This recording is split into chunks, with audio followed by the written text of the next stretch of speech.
নমস্কার, ক্লাস ইনভেস্টরে আপনাকে স্বাগত। আমি বিপ্লব। তো আজকের এই ভিডিওটিতে আমি আলোচনা করতে চলেছি আগামী সপ্তাহে আপনি যদি সুইং ট্রেড করতে চান বা শর্ট টার্ম ইনভেস্টমেন্ট করতে চান তাহলে যে স্টকে আমরা একটা সুযোগ পেতে পারি সেই স্টকটি সম্পর্কে। তো আগামী সপ্তাহের জন্য আমি একটি স্টক সিলেক্ট করেছি, সেটি এখানে দেখতে পাচ্ছেন পিসিবিএল। এটি কিন্তু সঞ্জীব গোয়েঙ্কা গ্রুপের একটি কোম্পানি। এক্ষেত্রে স্টকটির প্রোডাক্ট সম্পর্কে আপনারা দেখতে পাচ্ছেন। এবার আমরা চার্টে দেখে নেব। তো পিসিবিএল এর এখানে একটি ইম্পর্টেন্ট সাপোর্টিং ট্রেন লাইন আপনারা দেখতে পাচ্ছেন। এটি কিন্তু একটি ইম্পর্টেন্ট সাপোর্টিং লাইন। 2023 সালের স্টার্টিং থেকে শুরু হয়ে আজকে পর্যন্ত কিন্তু এই সাপোর্টকেই রেসপেক্ট করতে আমরা দেখেছি। আর এখানে আমরা একটা কনসোলিড জোন পাচ্ছি। এই যে জোনটা, এটা একটা কনসোলিড জোন, কিন্তু এই মুহূর্তে এটা একটা ট্রায়াঙ্গেল প্যাটার্ন হচ্ছে।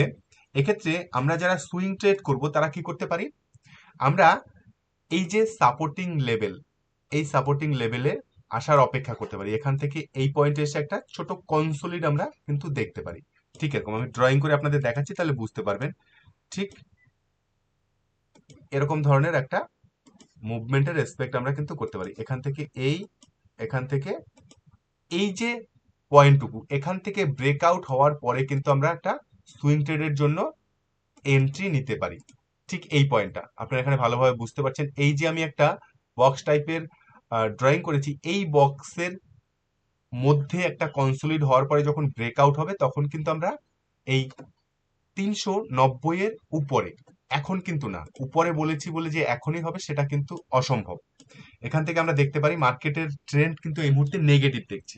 সেক্ষেত্রে এই স্টকেও নেগেটিভিটি আসতে পারে। এখানে ক্যান্ডেলস্টিকটা দেখতে পাচ্ছেন।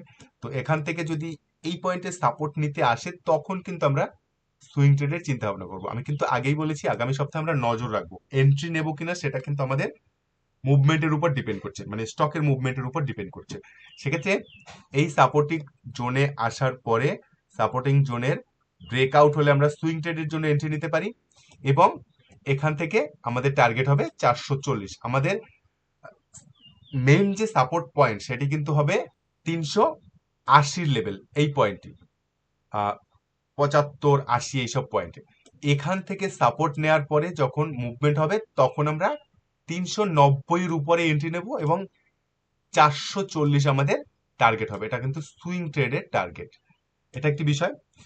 আর যারা শর্ট টার্মের জন্য ইনভেস্টমেন্ট করব তারা কি করব, আমরা অবশ্যই এই পয়েন্টে এন্ট্রি নিয়ে এখান থেকেও এক্সিট করতে পারি। আবার শর্ট টার্মের ক্ষেত্রে কি হতে পারে, এরকম ধরনের একটা মুভমেন্ট আমরা কিন্তু দেখতে পারি। ঠিক এই ধরনের।